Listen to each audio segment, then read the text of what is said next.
Greetings everyone. First of all, like I said when I made my video, killer strategies in Dead by Daylight isn't toxic. It takes me a long time to make a video. I originally wanted to make this video immediately when I saw Behavior post the absolutely horrendous 9.2.0 patch notes before the PTB even dropped. But like I said in my previous video a month ago that it took me a month to make, I have a full-time job. I play tennis competitively, I'm involved in my church, and I'm currently writing a horror novel titled Deal of Eternity. Eventually, I will talk about my writing, but since the novel is currently still in progress, I'm not ready to reveal anything more than its title at the moment. Still, for those reasons, I simply can't make videos as quick as other content creators and YouTubers, so I focus more on quality of my videos rather than quantity. Now to address this update that would have completely and totally killed Dead by Daylight, just like how other asymmetrical games failed such as VHS, Friday the 13th, and Texas Chainsaw Massacre, because of the time it takes me to make videos, the reaction to Behavior announcing this update was overwhelmingly negative from social media feedback, to YouTubers addressing how bad it was, and the negative feedback was so bad that Behavior actually used their brain for once in their lives and canceled the update. No, they weren't smart enough to cancel it. They, quote, postponed it. That's arguably worse because it shows they don't care about the health of their game. They don't care about killers having fun, nor do they care about new killer players joining Dead by Daylight. They are survivor biased and only care about the toxic side of their player base. Remember, Behavior is catering to the same group of players that was literally say anything just to be negative towards killer players, like this recent example where I shared a video in a group, only for someone to literally post cringe alert in response. That's who they're catering to. So, first let's address the slugging reduction update and why it's unhealthy to the game. First and foremost, the entire reason why slugging creates pressure in the first place is because it gets survivors off gens. Survivors have to get off gens when you slug because the down survivor needs a teammate to get them up. But if they can get themselves up, then there's no reason for anyone to get off a gen and go pick them up.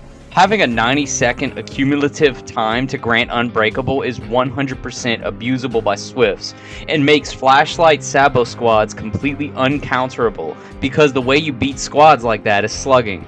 Troll playstyles with the Don't Hook Me build will become far more common. Then, on top of that, they can crawl even faster, for some reason. I'll be perfectly blunt. There is no good reason to ever have base kit Unbreakable in Dead by Daylight. The survivors already have perks that counter slugging such as Unbreakable, Boon Exponential, Soul Guard, and now Conviction. And regarding Conviction, it's too strong as it is and needs a nerf, because 25% recovery is abusable and is already being abused by survivors. There is always a reason to slug to create pressure, and anytime you give the survivors base kit Unbreakable, you give them the capability to bully the killer, and no one wants to play killer if you're going to be facing a 4-man bully squad every single game.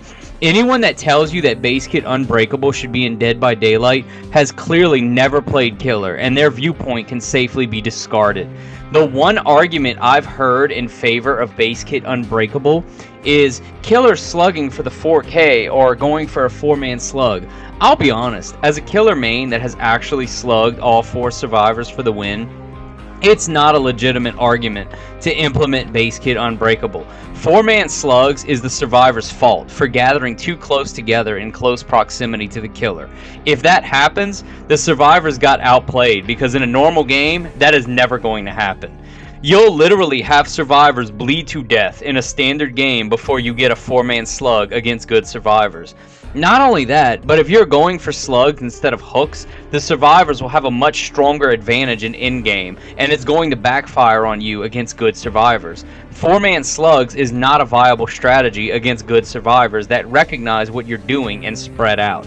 Against flashlight squads or Sabo squads or survivors that like to stay together for some reason, sure, it works then, but you're going to unnecessarily drag out the game in most circumstances to play that way and be punished in the end game for failing to get them all down.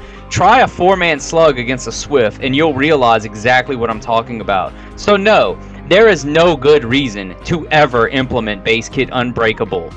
Ever. Now let's address the one that is even worse than the slugging one. The tunneling reduction. This first screenshot, the only thing on all of this I agree with is removing collision after the unhook. Survivors already have base kit endurance and haste, and it's fine as it is. Adding collision to unhook survivors is perfectly fine, as that'll prevent them from being body blocked after an unhook. That's a good change. Everything else on here is garbage and has no place in the game. This second screenshot is also fine in the sense that your loss of collision will be lost from performing a conspicuous action. That's fine, there's no problem with that. This screenshot is stupid. The killer needs that aura and notification at unhooks for information, regardless if they're tunneling or not.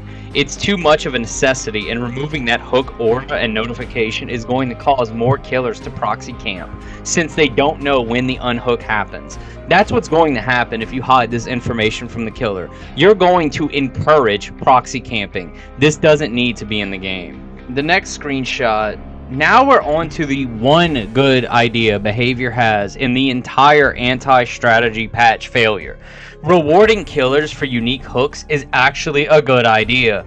As the game is right now, there's no incentive to spread hooks, and you're actually punished for doing so, since spreading hooks can literally cost you games. Imagine this very real scenario that I have videos of matches of this happening to prove that it happens. You're in a match and you have two survivors that are damn near impossible to catch. But then you have two survivors that get two-tapped right away.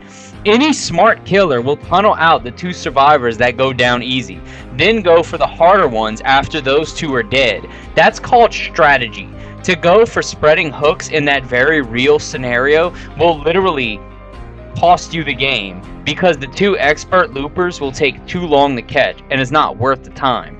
Encouraging unique hooks is good, but it wouldn't help you in situations unless you get those benefits by trading between the two easy down survivors. Now, let's talk about rewards for unique hooks. 10% haste for 15 seconds isn't going to do anything, let's be honest.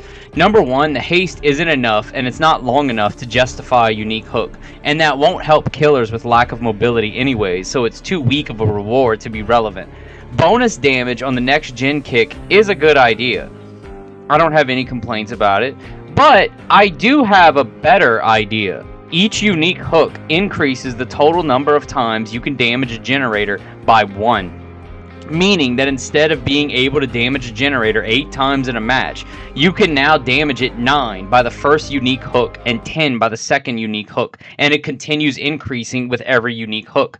Increasing the gen damage limit will encourage a gen defense playstyle, which will also mitigate tunneling by itself, since gen defense can once again be a viable strategy. The reason why tunneling is happening more is because gens get blocked after damaging it 8 times, so the killer can't play gen defense. They have to go for downs, and the gen speed is so strong in the survivor's favor that tunneling is encouraged for pressure. Increasing the amount of times you can damage a gen per unique hook will allow you to play gen defense again and win through attrition.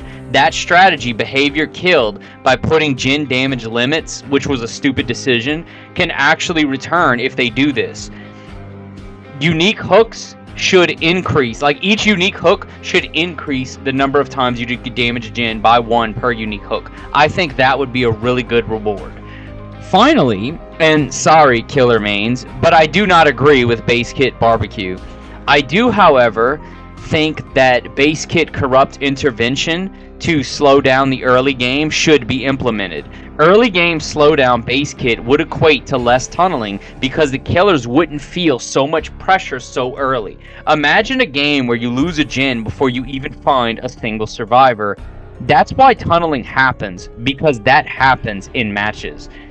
Base Kit Corrupt would mitigate that scenario, and as a consequence of Base Kit Corrupt slowing down the early game, you would have less tunneling because killers wouldn't feel that early pressure as strong as they do right now. The next screenshot, why? Actively discriminating against specific killers is disingenuous to what they're trying to do. This screenshot is the reason why many people have quit DBD once this was announced, and it's the exact reason why I have no intention of playing Dead by Daylight anymore. Actively punishing killers for playing the game is insane. Whoever proposed this idea deserves to be fired. This is 100% abusable by every survivor and every Swift. If I knew I was on death hook, I would actively run at the killer and force them to lose the game by killing me. I would literally bully the killer to force these negative effects. If I was a survivor and the first person on my team got hooked, I would not rescue them. I would let them die on hook so that I could get a 25% buff.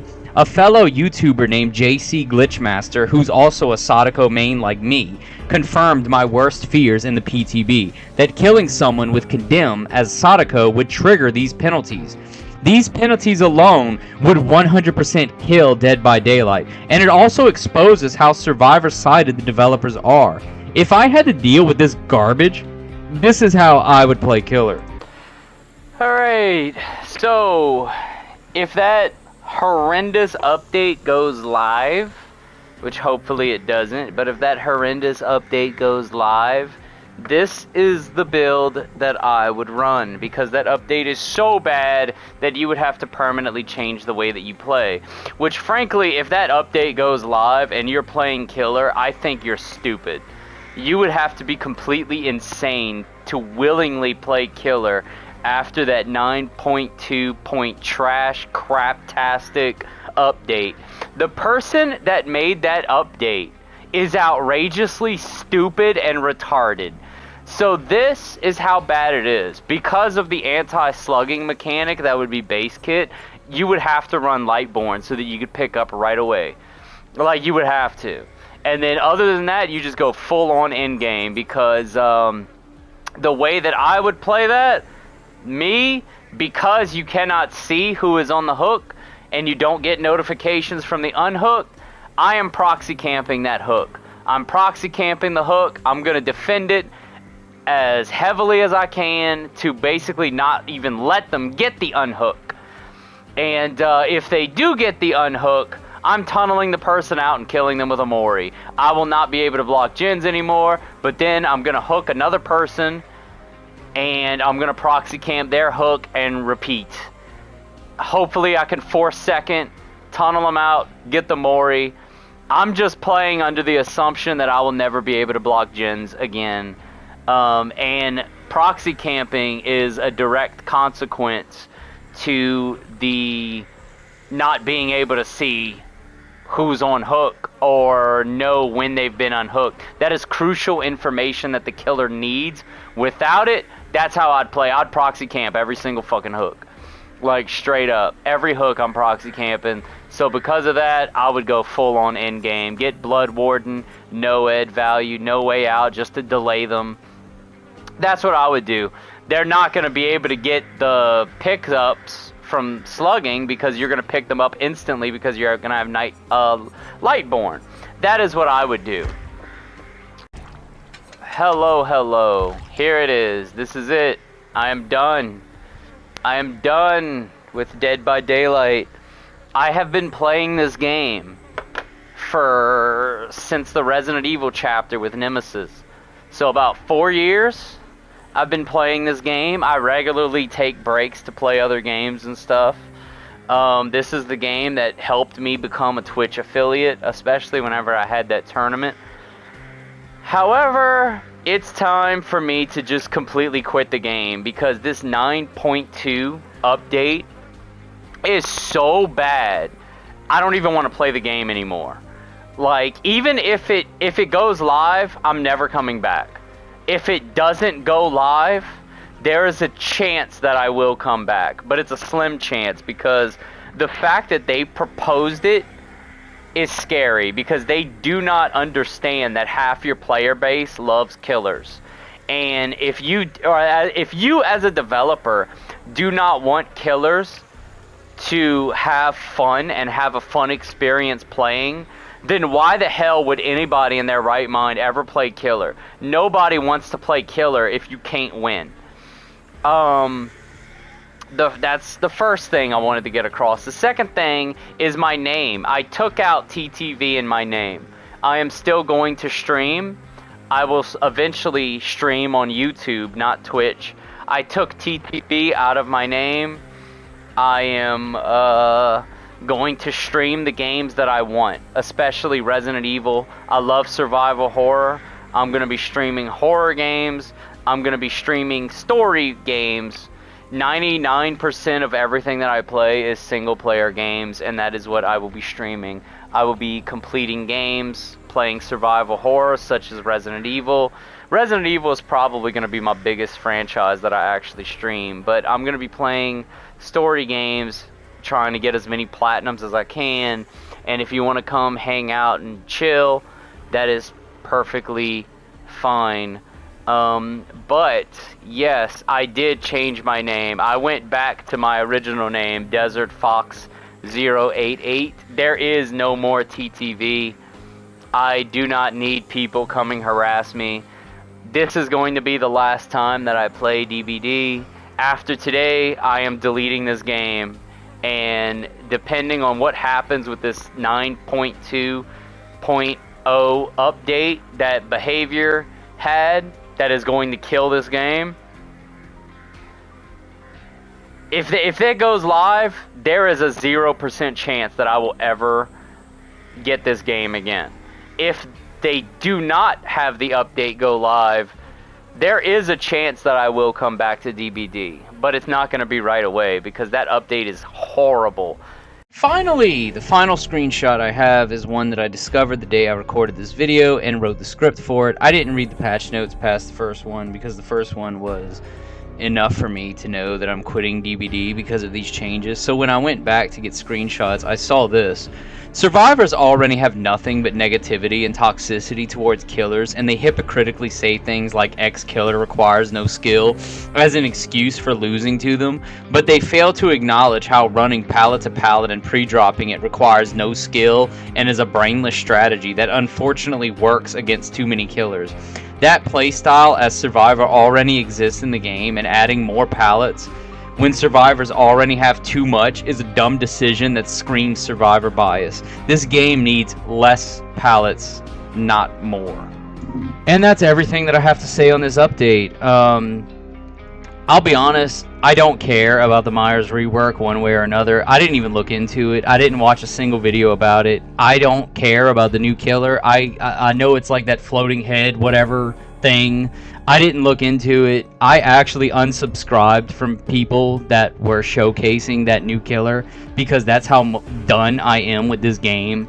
Like, I'm done. I'm done with DBD. Like, the moment that I saw that 9.2.0 update, I was like, I had enough. 4 years of my life playing this game. It was fun while it lasted, but I'm out. I had enough. Like, I don't care about the new killer. I don't want to play killer anymore. I don't want to play DBD anymore. I don't even like Behavior as developers. If the child of a Behavior developer makes their own gaming studio in the future, I will boycott that gaming studio because I don't want anything to do with Behavior as a company. I'm just done. Like, I had enough.